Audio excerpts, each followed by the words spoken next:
సుమన్ టీవీలో మీ personal and business promotions కోసం కింది నెంబర్కి కాంటాక్ట్ చేయండి. ఏపీలో కురిసిన భారీ వర్షాలు తీవ్ర విషాదాన్ని తెచ్చిపెట్టాయి. ఎన్నో కుటుంబాలు రోడ్డు మీద పడ్డాయి. ఎంతో మంది నిరాశ్రయులుగా మారిపోయారు. కట్టుబట్టలతో ఇంటి నుంచి బయటకొచ్చారు. భారీగా ప్రాణ నష్టం జరిగింది. ఇప్పటి వరకు భారీ వర్షాలకు 14 మంది చనిపోయారు. విజయవాడలోని మొగల్రాజుపురంలో కొండచర్యలు విరిగిపడి 6, ఇతర ఘటనలో పలువురు ప్రాణాలు విడిచారు. బుడమేరు వరద ఉధృతికి గుణదలలోని విజయనగర కాలనీకి చెందిన తండ్రి కొడుకు మరణించడం తీవ్ర విషాదాన్ని నింపింది. ఇంకా చాలా మంది గల్లంతయ్యారు. పలువురు గాయపడ్డారు కూడా. ఎన్నో కుటుంబాలు తీవ్ర శోకంలో మిగిలిపోయాయి. చాలా చోట్ల ఆయన వారి జాడ తెలియక వారు ఏమయ్యారో అనే బాధతో కుటుంబ సభ్యులు అల్లాడిపోతున్నారు. అయితే కొందరిని వరద మళ్లీ కలుపుతోంది.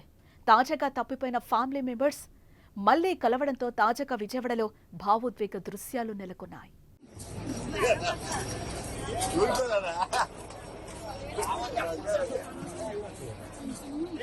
విజయవాడ సింగ్ నగర్ ను వరద ఏ స్థాయిలో చుట్టుముట్టిందో తెలిసిందే. జలదిగ్బంధమైంది సింగ్ నగర్. ఈ క్రమంలోనే ఓ కుటుంబ సభ్యులు చెల్లాచెదురయ్యారు. ఎవరు ఎక్కడున్నారో తెలియదు, ఏమయ్యారో తెలియదు.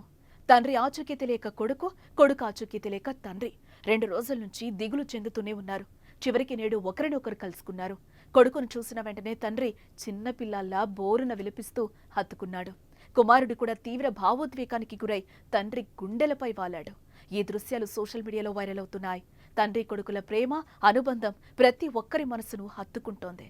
దీనిపై మీరేమంటారో కామెంట్ చేయండి.